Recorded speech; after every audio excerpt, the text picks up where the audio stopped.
का आपने देखा। देवी पार्वती द्वारा सुनाई जाने वाली कथा में शिव के समझाने के बाद भी सती अपने पिता के घर यज्ञ में चली जाती है। महादेव नंदी को सती के साथ जाने का आदेश देते हैं। कथा के बीच बाल शिव की प्रतिक्रिया पर देवी पार्वती चौंकती हैं। आपको कैसे पता कि सती पर संकट आने वाला था? मैं अपने माता पिता पर आए हुए संकट की बात कर रहा हूँ मित्र।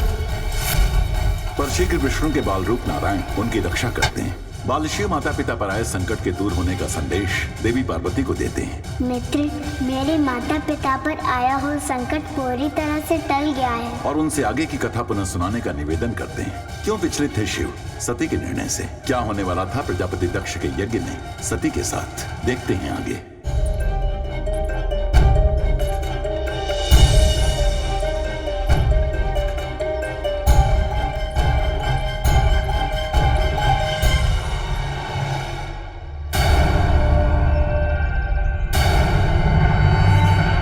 क्षमा कीजिए देवी सती, यज्ञ स्थल में आपको प्रवेश की अनुमति नहीं है। अपने पिता के प्रेम में अंधी सती ने शिव की चेतावनी के मर्म को भी नहीं समझा। उन्हें लगा था कि उनके पिता उन्हें देखकर हर्षित हो जाएंगे, सब वैर भाव भूल जाएंगे, उनकी भूल भुलाकर उन्हें गले से लगा लेंगे और शिव को भी आमंत्रित कर लेंगे। आमंत्रित कर लेंगे, इसका क्या अर्थ है? क्या इसके विपरीत कुछ होने वाला था? बिल्कुल विपरीत। दक्ष का अहंकार और प्रतिशोध अपनी चरम सीमा को पार कर चुका था।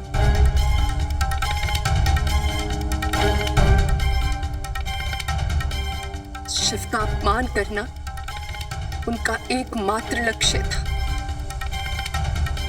दक्ष के अहंकार की अग्नि यज्ञ स्थल के यज्ञ कुंड से निकलने वाली अग्नि से भी अधिक प्रचंड हो चुकी थी और सती इन सभी बातों से अनभिज्ञ तीव्र गति से यज्ञ स्थल की ओर बढ़ती चली जा रही थी और शिव की आज्ञा अनुसार नंदी सती के पीछे। और ऐसी स्थिति में शिव कहाँ थे? सती के सौगंध पाश से बंधे शिव कैलाश में विवश खड़े थे। भविष्य में होने वाले परिणाम को भांपकर नारायण और ब्रह्मदेव कैलाश पहुंच गए थे।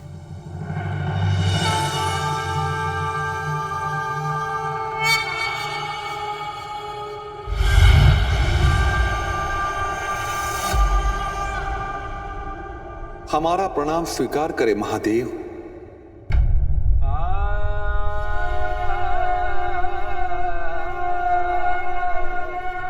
प्रणाम।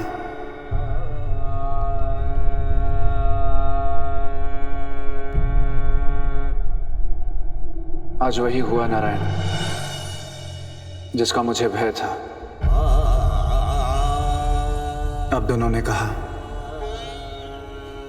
मैं सती के प्रेम को स्वीकार कर लूं।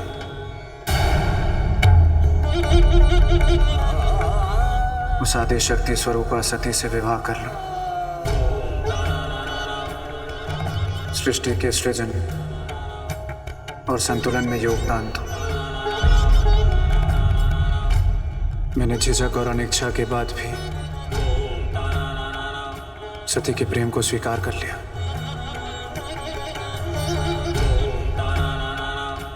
ये जानते हुए भी कि सती दक्ष के अहंकार से जन्मी पंच तत्वों से निर्मित देहधारी है। उसका आदि शक्ति बनना कठिन है।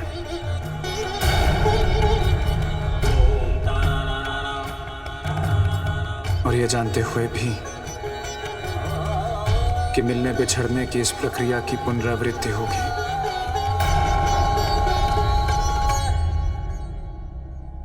मैं विरागी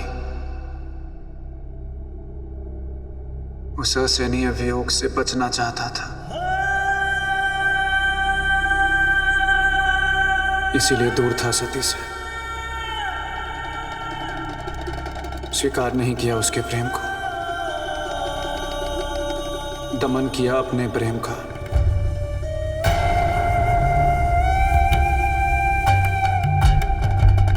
निष्ठुर बना रहा, निर्विकार और निर्विकल्प बना रहा उसके सामने। परंतु नियति देखिए, आज वही चक्र तैयार है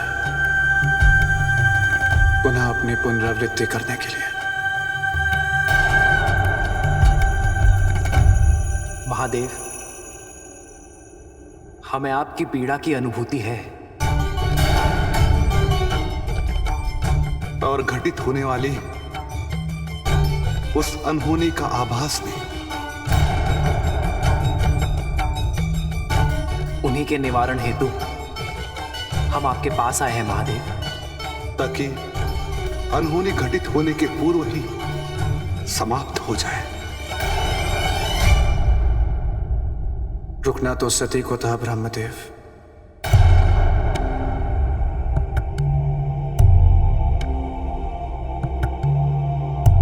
बीते हुए पल को हम संवार नहीं सकते हैं, परंतु आने वाले पल को हम अवश्य सुधार सकते हैं महादेव। हम जाकर दक्ष को समझाएंगे।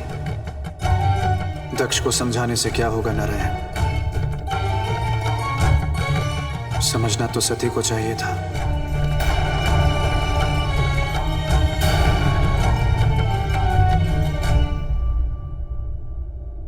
दक्ष का अहंकार इतना बढ़ जाएगा, ये कल्पनातीत है महादेव,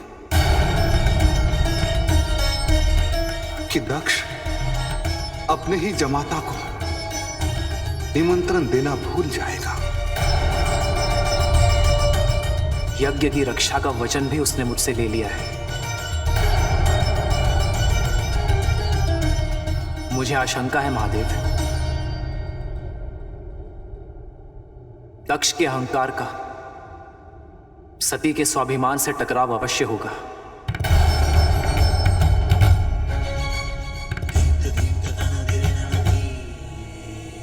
उसके पश्चात जो अनहोनी घटेगी उसे रोकने हेतु आपका सती के साथ वहां उपस्थित होना अनिवार्य है महादेव।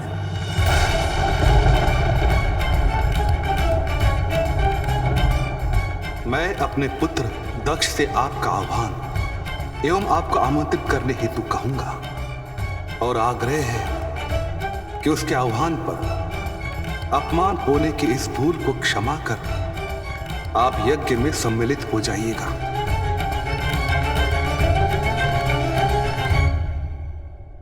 ब्रह्मदेव, अहंकार का अंत शब्दों से नहीं होता,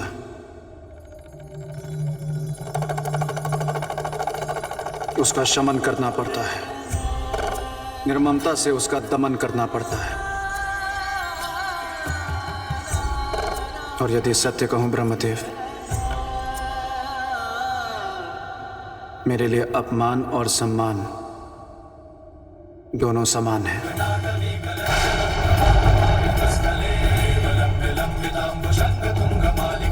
न मुझे अपमान का भय है, न सम्मान का मोह।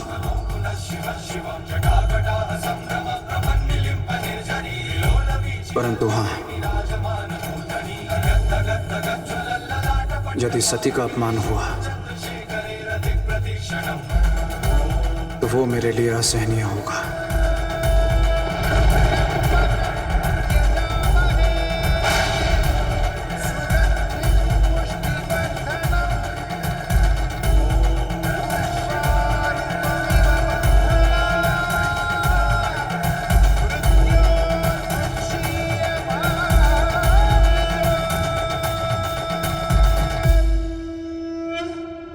महादेव की आशंका सत्य का रूप धारण करने की ओर अग्रसर थी।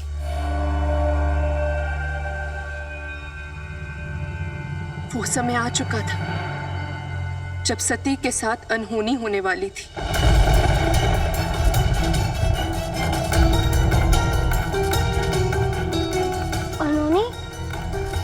शक्ति का अंत।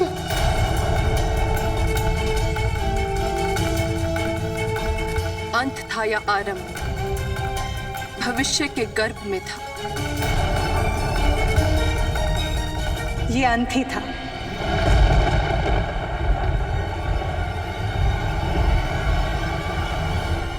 जो वर्तमान की मुट्ठी में है।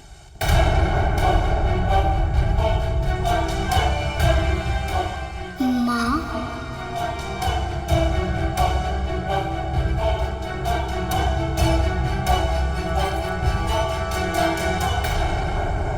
प्रणाम देवी।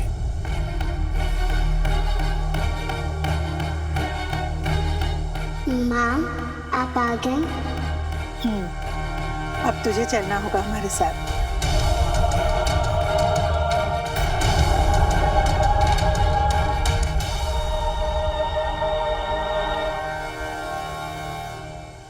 परंतु माँ, कथा अभी पूर्ण नहीं हुई है। इसमें मेरा दोष नहीं है शिव।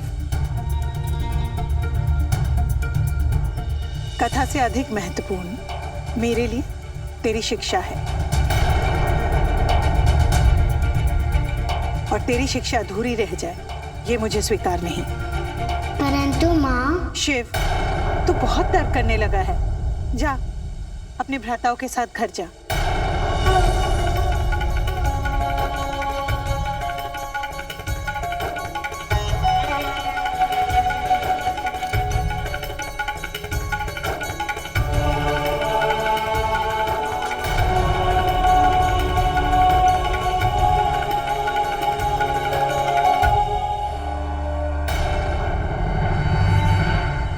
क्षमा कीजिएगा देवी पार्वती। क्षमा तो दोषी मांगते हैं देवी अनुसुईया, और मैं जानती हूं आप दोषी नहीं, दोषी मैं हूं। इसलिए मैं क्षमा मांगती हूं कि मैं अपनी कथा आपके दिए गए समय सीमा के भीतर पूर्ण नहीं कर पाई। लगता है मेरी बातों से आप आहत हो गई देवी पार्वती। मेरा वो उद्देश्य नहीं था। दोष वाली बात तो मैंने शिव के लिए कही थी। बहुत तर्क करने लगा है आजकल। और हाँ, ये कदापि मत समझिएगा कि मैं शिव को आपके पास आने से रोकने के लिए ये सब कर रही हूँ। वो मेरा उद्देश्य नहीं है। मैं चाहती हूँ कि शिव अपना ध्यान शिक्षा पर केंद्रित करे। मैं उसे शिक्षित करना चाहती हूँ, इसीलिए उसके अनावश्यक गतिविधियों पर मैं रोक लगा रही हूँ।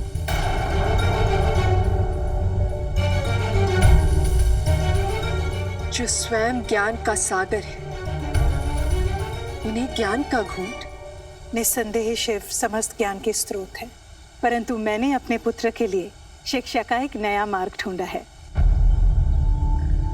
क्योंकि मुझे शिव के मां होने का अपना दायित्व हर हाल में पूरा करना है, जिसके लिए महादेव मेरे पुत्र बनकर आए हैं।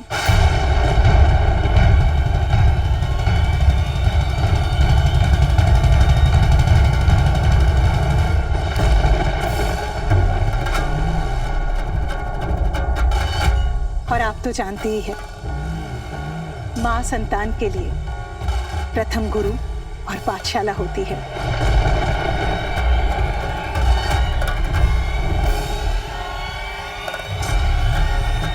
मुझे आशा है मेरे इस दायित्व निर्वहन में आप मेरा सहयोग करेंगे।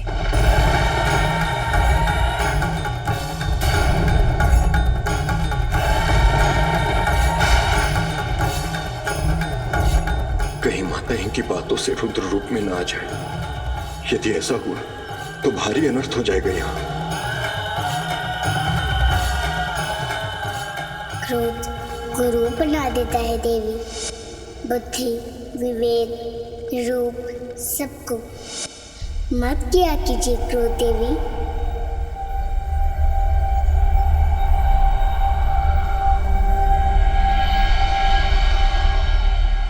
आप सत्य कह रही हैं। आप शिव की माता हैं। आपकी इच्छा को पूर्ण करना मेरा भी दायित्व है। अस्वीकार नहीं करूंगी।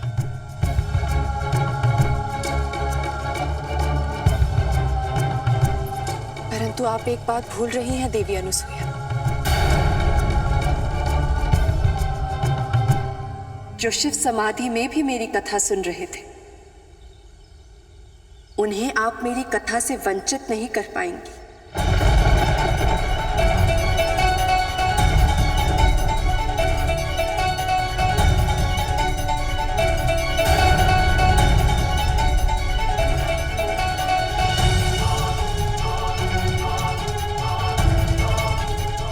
उचित है,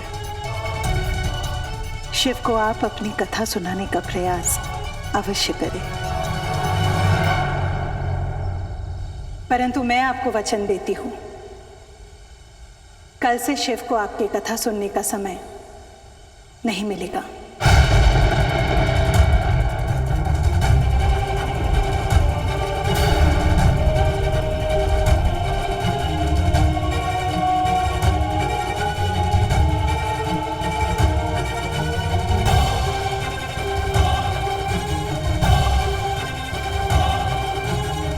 इसका निर्णय अब स्वयं महादेव करेंगे देवी अनुसूया, कि वो मेरी कथा सुनेंगे या आपकी आज्ञा।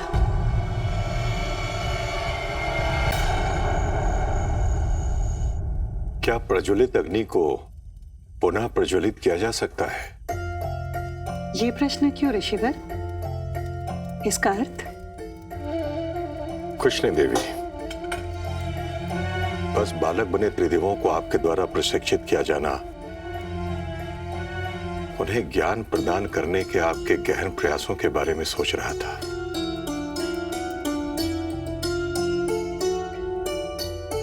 देवी, जो सभी ज्ञान के स्रोत हैं, जिनसे न केवल ये संसार बल्कि ब्रह्मांड के ज्ञान की उत्पत्ति होती हो, उन्हें ज्ञान आप क्या और किस प्रकार देंगी देवी? मेरी समझ में तो उन्हें कुछ भी सिखाया ही नहीं जा सकता, क्योंकि कुछ भी ज्ञान उनसे अछूता नहीं है। सभी ज्ञान में वे ही तो समाहित हैं देवी। ऋषिवर, मैं सहमत हूं आपसे। प्रज्वलित अग्नि को आप पुनः प्रज्वलित नहीं कर सकते, परंतु प्रज्वलित अग्नि के आंच को आप तीव्र कर सकते हैं। मैं केवल वो कर रही हूं ऋषिवर। ज्ञान का कोई अंत नहीं है, ज्ञान तो अंतहीन है, ज्ञान की कोई सीमा नहीं है। पर जो ज्ञान के स्वामी हैं देवी, उन्हें किसी सीमा में आप किस प्रकार से बांधेंगी? विस्मृति ने उन्हें सीमा में बांध दिया है ऋषिवर। उन्हें स्वयं ही अपने ज्ञान का ज्ञान नहीं है। संभव है कि ज्ञान प्राप्त करते करते वो अपने मौलिक ज्ञान से परिचित हो जाए, इसीलिए ज्ञान आवश्यक है। और यदि इस सारे उपक्रम में उनका स्वयं से परिचय हो गया अथवा उनकी स्मृति पुनः लौट आई, तो जो परिणाम समय के गर्भ में है, उसकी चिंता आज क्यों ऋषिवर? और यदि उनकी स्मृति लौट आने से संसार का कल्याण होता है, तो एक माता होने के नाते, एक महासती होने के नाते मुझे दुख नहीं होगा। आओ पुत्रो, बैठो।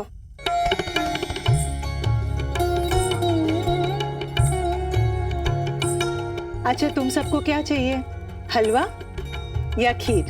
मुझे दोनों दे दीजिए माता। माँ, मुझे हलवा दे दीजिए। मुझे खीर प्रिय है। शिव, सबने अपनी अपनी रुचि बता दी, तूने कुछ नहीं बताया। मेरी रुचि तो आपकी रुचि में है माँ। जो आपको प्रिय है वही मुझे सर्वप्रिय है।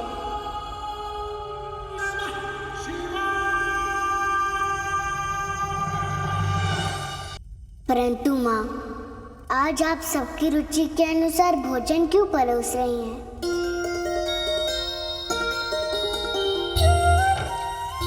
कल से तुम सबकी विधिवत शिक्षा प्रारंभ होगी।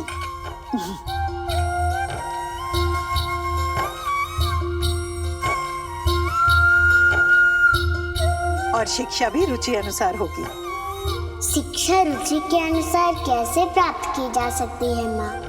देख शिव, जैसे देव और नारायण को पुस्तक में अधिक रुचि है, वो पुस्तक के अध्ययन अधिक करते हैं, इसीलिए ये पुस्तक के अध्ययन के लिए गुरुकुल जाएंगे। और हम कहाँ जाएंगे? तेरी रुचि तो सामान्य जीवन और जीवन के व्यवहारिक पक्षों में है, इसलिए मैं तुझे और मूर को खेत में भेजूंगी और वहां जाकर बीज के फसल बनने से लेकर अन्न बनने तक संपूर्ण प्रक्रिया का ज्ञान प्राप्त करेगा। माँ,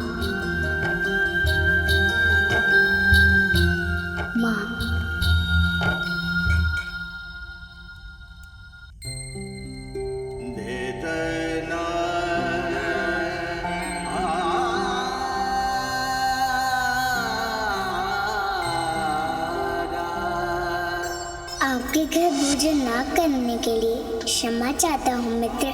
कोई बात नहीं मित्र, अभी तो ये आरंभ है। मित्र, मुझे आगे की कथा सुननी है। जब आप कथा सुना रही थी तब ऐसा बोध हो रहा था मानो इस कथा से मेरा कुछ संबंध है।